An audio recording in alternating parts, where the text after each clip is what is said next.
Hi friends, we are going to Goa. అప్పుడప్పుడు stress relief కోసం beach is the best place అని అనిపిస్తుంది నాకు. గోవా అనగానే మనకి నార్త్ గోవా, సౌత్ గోవా ఉంటాయి కదా. సో మేము చూస్ చేసుకుంది సౌత్ గోవా అండి. యాక్చువల్లీ మేము సడన్గా ప్లాన్ చేసుకున్నాము. మేము కార్లోనే ట్రావెల్ చేద్దాం అనుకున్నాము. పిల్లలతో కార్ అనేది రిస్క్ తీసుకోలేదు. సో మేము ఏసీ స్లీపర్ బస్ అనేది బుక్ చేసుకున్నాము.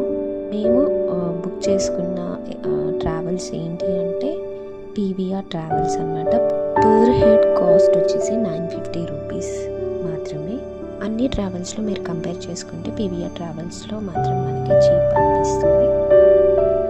ఫైనలీ మేమైతే గోవా అయితే రీచ్ అయిపోయాము.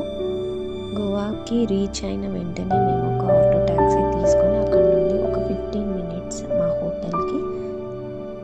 కొన్ని ప్లేసెస్ నాకు చాలా బాగా అనిపించినవి, కొన్ని ఇంట్రెస్టింగ్ అనిపించినవి మాత్రం నేను ఇక్కడ క్లిక్ చేశాను అనమాట. మేము ఎక్కడ స్టే చేయబోతున్నాము అండ్ ఎంత కాస్ట్ పడింది, ఓవరాల్ గోవాకి ఎంత బడ్జెట్ అయింది నేను ఈ వీడియోలో చెప్పబోతున్నాను. సో గాయ్స్, వీడియోని ఎక్కడా కూడా స్కిప్ చేయకుండా పూర్తిగా చూడేసేయండి. మనం గోవా అనగానే మనకి బేసికల్గా ఫస్ట్ కనిపించేవి చర్చెస్ అండ్ కోకోనట్ ట్రీస్తో నిండిపోయి ఉంటుంది.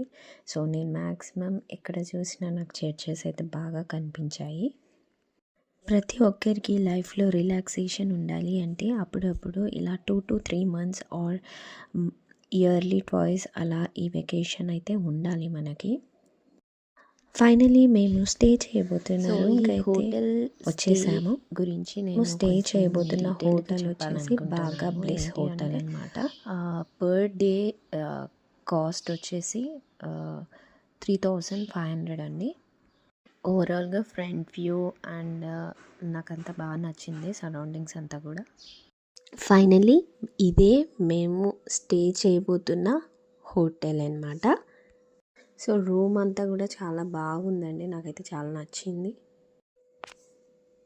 ఈ ప్రైస్లో ఈ హోటల్ అనేది